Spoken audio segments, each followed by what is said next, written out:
Good evening, everybody. My name is Mike Johnson. I'm from Easy Ride. And Easy Ride is pretty much a transportation company located up in Bergen County in Wood Ridge, New Jersey. We have shuttles, Ride for Life programs, et cetera. Well, when it comes to transportation, I'm not any of the drivers, but I'm on the bike and pedestrian team. And with Easy Ride and the bike and pedestrian team, most of Union County, especially Mountainside, as our contact, we're the Safe Routes to School contact. So for us, we go to many, many schools and presentations, and we provide information on how boys and girls can bike to school safely, walk to school safely. And lately, we've received many, many requests for e-bike safety, e-bike presentations. As the chief mentioned earlier on too, it's a growing phenomenon. It's not going to go away. But, and they've gotten, a lot of the e-bikes has gotten a bad rap. And it's mainly because of confusing level 1, level 2, e-bike, e-motorcycle, all that jargon. So what we do, this presentation tonight is going to be what we provided to schools. And we provided this presentation already at Deerfield Elementary also too. So hopefully it's helpful for everybody. So in a nutshell, what is an e-bike? There's either considered electric assist or motorized, and an e-bike is a pedal. The key thing is pedal. They got pedals on it. E-bike is a pedal bicycle with a battery or electric motor no greater than 750 watts of power. That's a key thing too for purchasing as well too. Once you go beyond 750, it's a red flag. But for now, 750 watts is the limit you should have for like level 1, class 1, class 2. There's batteries. The batteries may be inside the bike or maybe outside. And they do provide more power, speed, and weight than a regular bicycle, so that makes them a little different than a bike as well. Okay.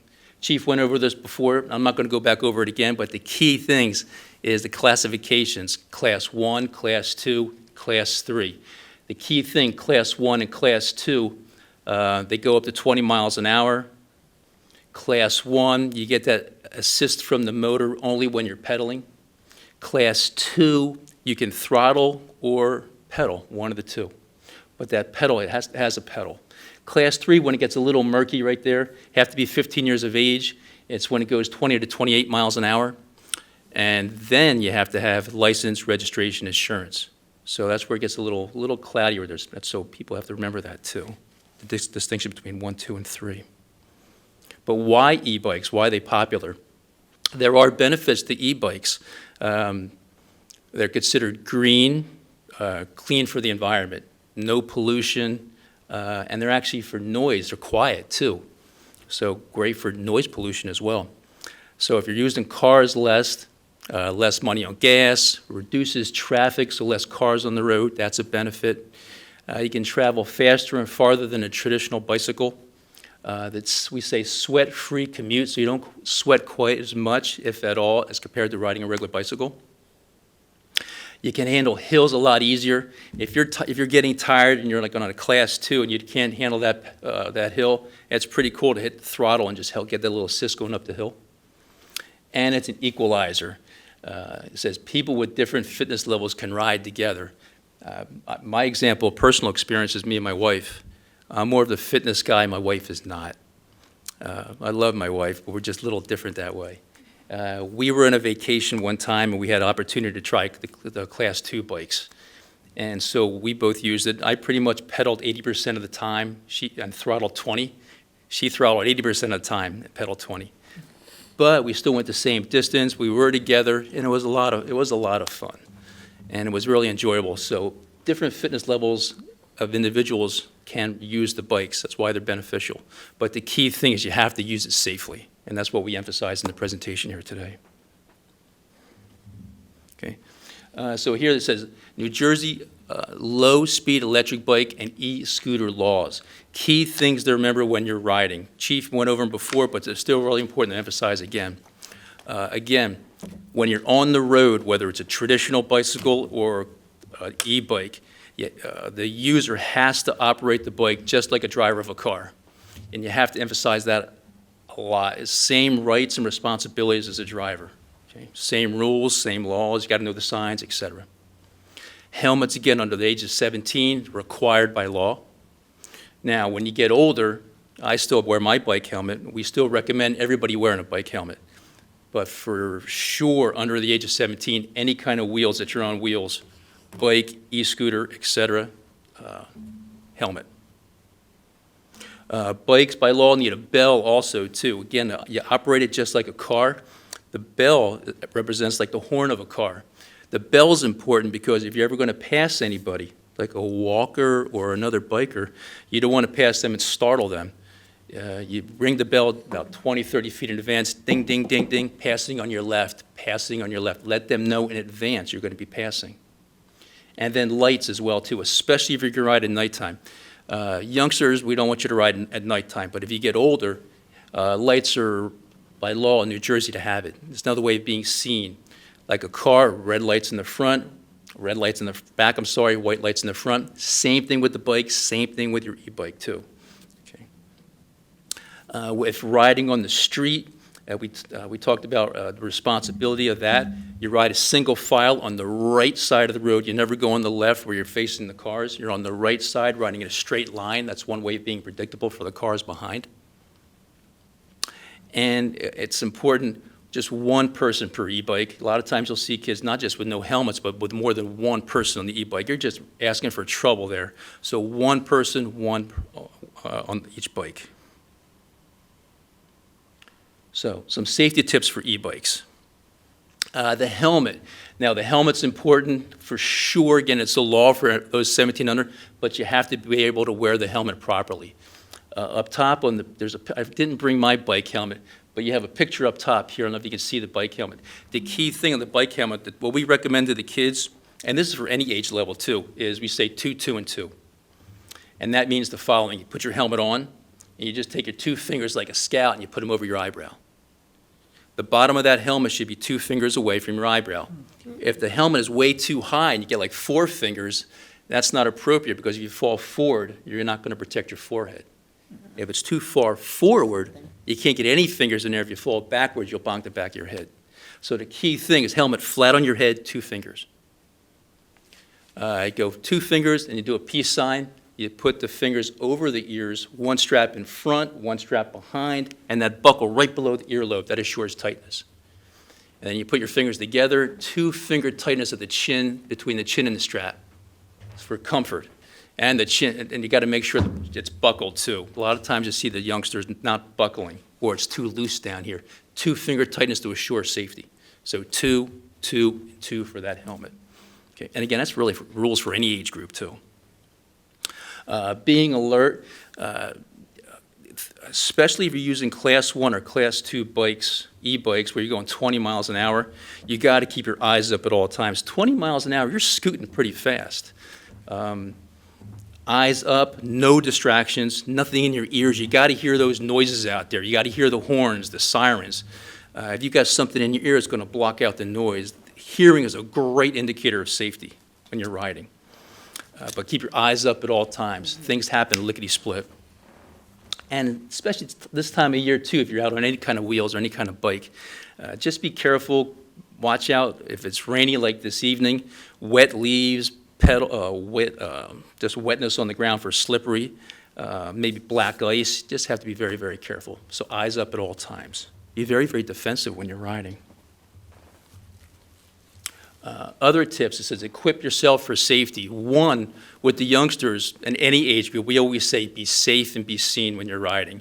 When you're out on the bike, regular bike, e-bike, scooter, you just can't assume the world sees you out there because you're on wheels. Well, they don't. You have to see them and everybody in advance too. But you can always wear the bright colored clothing to assist other people to see you better. Bright colors, white, bright pink or lime green or light blue, anything that's going to make you stand out. It's important for you to stand out when you're riding a bike, again, at any age, so people see you better. Again, protective clothing, gloves, whether you're a novice or experienced, it's not a bad idea having gloves on. If you do have gloves on, I don't have my gloves, but just think, God forbid, if you do crash, your first instinct is to put your arms out. Well, if you have gloves on, it'll protect the palm of your hands. Plus, if you have gloves on too while you're riding, it's going to help cushion the vibrations from the handlebars. Again, bike and bell, and always those bright color clothing too. And never ride barefoot. If your foot slides off and you scrape the bottom of your foot on the ground, you're going to cause a lot of injury. Always wear sneakers or what we call closed-toe shoes for safety for your feet. For practice, if you ever purchase an e-bike, the key thing, you got to think about it. Like, you got to remember when we started driving a car. We didn't go right on Route 22 right away. We went in a parking lot. Nobody was around. We started practicing. Same concept when you have an e-bike. Go somewhere where it's quiet, nothing is around, you're not going to bump into anything, and you're going to practice. Practice that throttle, practice the brakes. The brakes, they're disc brakes. They're much stronger, they stop quicker. The throttle is a little tricky there too, so get comfortable with that in a small, quiet area before first things first. So practice in parking lot or somewhere without cars until you feel comfortable. And then when you do feel comfortable and you want to go out, you go out maybe on a back road. Maybe even go with somebody else so they could be with you also, not by yourself.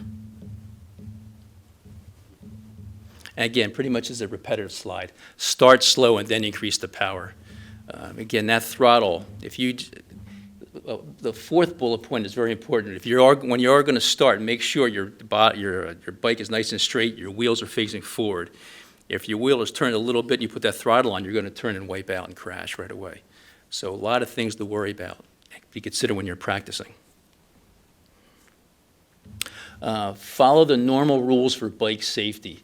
In a nutshell, before a bike is purchased for any child, a great tip is to have them master learning how to ride a regular bike first. Because a lot of these rules right now, you have to master these at slower speeds before you go to 20 miles an hour. For example, before you go riding, you always want to give your bike a quick tune-up. We call that ABC Quick Check. And the ABC Quick Check is the following. Before you ride, you got to make sure the bike is nice and ready to go before you ride. A stands for air. You just squeeze each tire.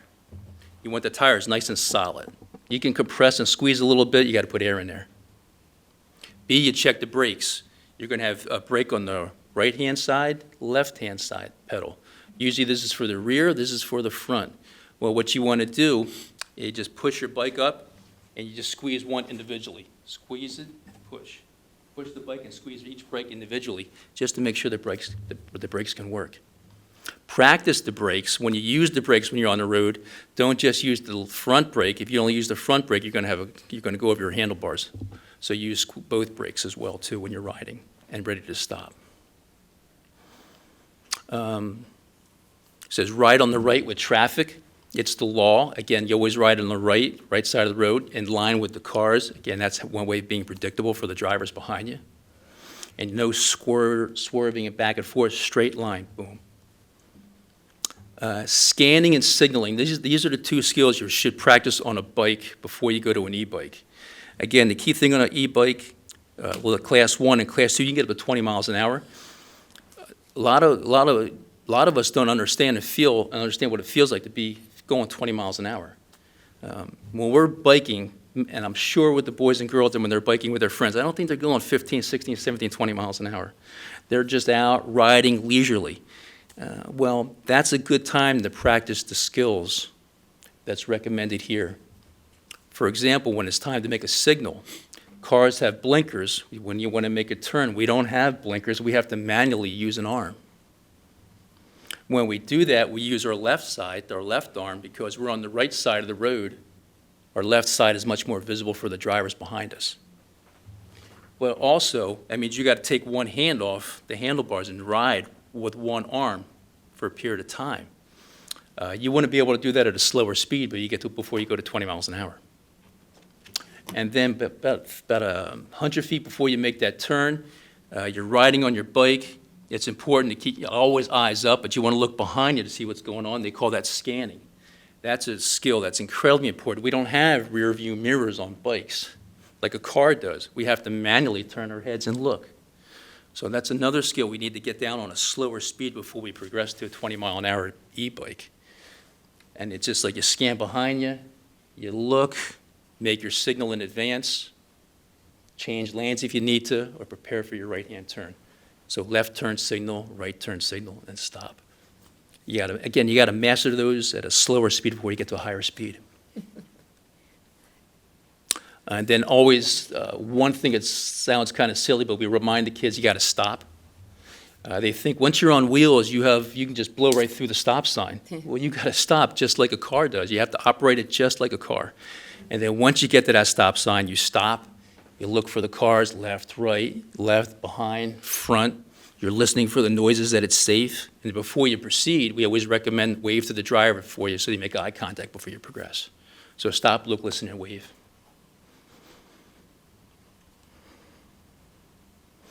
And again, with the turns, we went over the left turn signal, right turn signal, stop signal, again, about 100 feet in advance. Again, that's predictable. The key thing a bike rider has to understand, the cars behind you got to know what you're doing at all times. So you want them to know exactly what you're doing.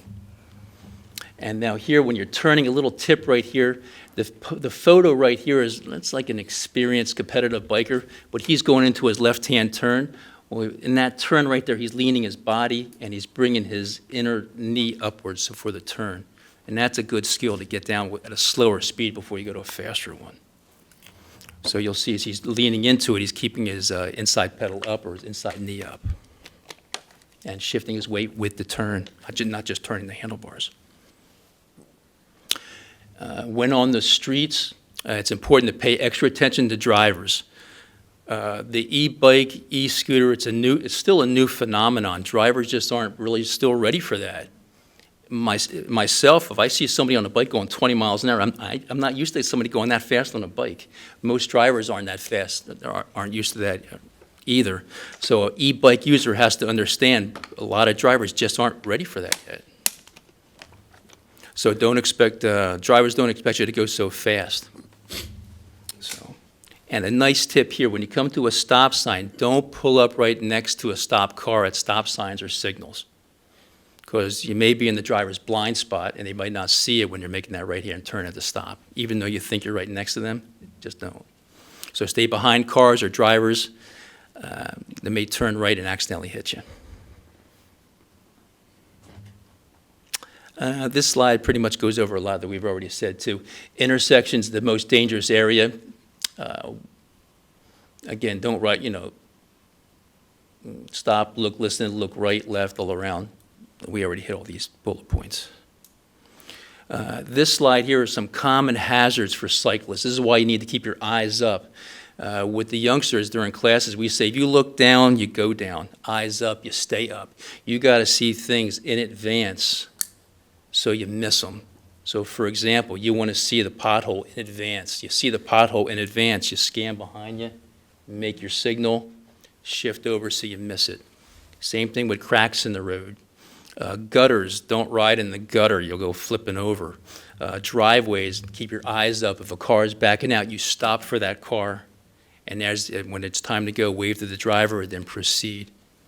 On the left, the far left-hand side, this is an example called dooring. This biker here wasn't paying attention, especially if cars are parked on the street and you got to pass them. The bike rider wasn't paying attention, and a parked car, person parked, and they opened the door. He hit the door, he damaged his bike, he damaged the car door, he damaged himself, etc. So you got to keep your eyes up, especially when there's parked cars around on the road. Don't get doored. Oops, I'm sorry. And again, you always have to keep your eyes out for the pedestrians. When they're in the crosswalk, when we're driving our car, the pedestrian has the right of way. We stop for the pedestrian. When we're riding a bike or e-bike, same thing. We operate it just like a car. You stop for the pedestrian also, too. The pedestrian has the right of way. So that's another reason to keep your eyes up, okay? So stop for crossing pedestrians. And this right here just means no wheelies in the road. When you go on Instagram or YouTube, you're going to see a lot of sites that have youngsters doing their wheelies in the street. Well, if you want to do your wheelies on the street, go to a park somewhere that's safe, get out of the way. You don't do that on the road. Keep both wheels on the ground, be predictable, be responsible for your safety and the driver's safety. So no tricks in the road. And again, this earlier too, brake earlier as well. We mentioned earlier on, an e-bike is it's heavier than a regular bike, maybe 20 pounds heavier than a bike. So it's going to take a little more time for it to slow down. So eyes up and put your brake on. I think the tip from Street Smart New Jersey was at 20 miles an hour, you should begin braking at 44 feet. So at 44 feet, it's like nobody knows what 44 feet is, but if we do a presentation at a school in an auditorium or we're on stage, 44 feet is from one end of the auditorium to the other. So when you show that to the kids, it's like, oh, that's how far it is. So if you're going just 20 miles an hour, you have to brake earlier, sooner to come to a complete safe stop. This one here, battery management. So the e-bikes have a battery. Well, you got to make sure you take care of the battery also, too. First tip is number one, make sure it's UL certified. It just shows that it's been tested for safety. Tip number two, this is a new one I didn't know. Don't overcharge it. Only stop at about 80%. Unplug it once it gets about 80%. That'll prolong the life of the battery. Store it indoors in a cool, dry environment, such as room temperature, like this. So nothing too hot, nothing too cold. Avoid riding in extreme hot, cold, or wet weather, because watch the elements. It could damage the battery. Check the battery daily. Like we said before, ABC quick check, air, brakes, chain. Maybe it should be A, B, and B. Air, brakes, battery, chain. You want to check the battery every time, make sure there's enough charge into it, and just check for any kind of cracks or damage before you go riding. If it is damaged and you have to dispose of it, just don't throw it in the trash because it may catch fire again. Find a disposable unit. We have here Home Depot. I'm not sure if they take batteries, but you're going to have to do your due diligence to find somebody local that takes the batteries for recycling. And if the battery overheats, smells, or hisses, obviously call 911 right away. Stay away from it. It's a little dangerous. And then our final tip, after you learn all this, you have your e-bike, spent the money on the e-bike, well, make sure you're protected. And this here it's called secure and recharge. Lock it up appropriately. Many times a bike will just they'll just take the frame and attach it to a pole and that's it. Well, you still got the tires exposed, you still got the seat exposed. It's a tough diagram here, but you'll see it's one good U-lock, not just a master lock or a small lock that can be cut, but a strong U-lock and a long cable that can go around the front wheel, back wheel, and you lock it in. Lock up everything. If you need to take the seat with you, take the seat with you. But you spent a lot of money, protect it so nobody takes it from you. And that's it. We always offer, I'm not going to offer a poster contest here to everybody, but we offer a poster contest to the kids at the end of a presentation, all age groups. And then afterwards, if we choose their poster, they have an opportunity to win a prize, a bike helmet, bike lights, or a bike bell, just for some fun and just to reemphasize what they learned. So if anybody here wants to do it, I can bring a council member prize or anything. Okay, good. So, and that's pretty much the presentation. And again, that's pretty much what we go over in our presentation. So hopefully that was helpful for everybody. Thank you very much. Thank you so much. Thank you. All right.